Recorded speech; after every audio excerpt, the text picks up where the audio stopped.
In depth here tonight on how South Carolina Attorney General Alan Wilson is attacking federal issues that hit here in South Carolina. Fentanyl continues to tear into communities. AG Wilson says a lot has already been done to combat the crisis, but he says he took a trip to D.C. to learn more on the efforts underway at the federal level. We're fighting it at the state level, and then last week having the opportunity to go to the Department of Justice and hear President Trump prioritize fentanyl trafficking is something his administration wants to combat, and obviously working with my friend Pam Bondi and Kash Patel and other federal partners to allow us to better go after those peddling in this poison is something that is very important to me. When people say, what keeps you up at night?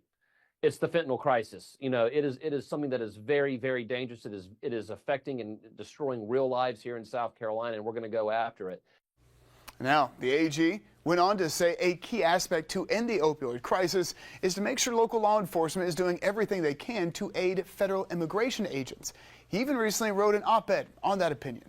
The Attorney General added today the Trump administration is bolstering a federal program that he wants to see put into use by officers and deputies here at home.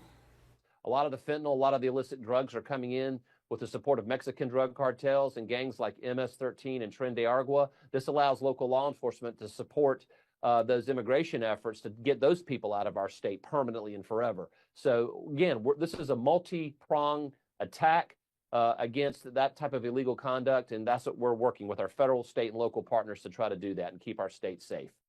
Now, another major issue at the federal level, birthright citizenship. President Trump's executive order that aimed at redefining the 14th Amendment is now being held up in court. AG Wilson joined other AGs across the country advocating for the Supreme Court to take up the issue. Now, Wilson argues birthright citizenship was originally intended for emancipated slaves, and for too long it's been abused.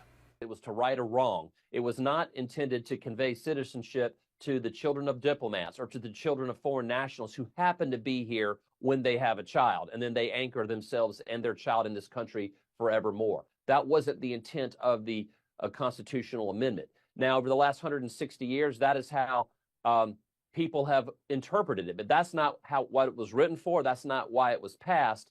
And so we're asking the Supreme Court to reinterpret the 14th Amendment, and we're using the Trump executive order as a vehicle to get that before the Supreme Court. Now, opponents have called President Trump's executive order unconstitutional, saying in part, quote, this attempt to deny babies their citizenship is as illegal as it is inhumane, and we'll keep fighting until we stop this order for good.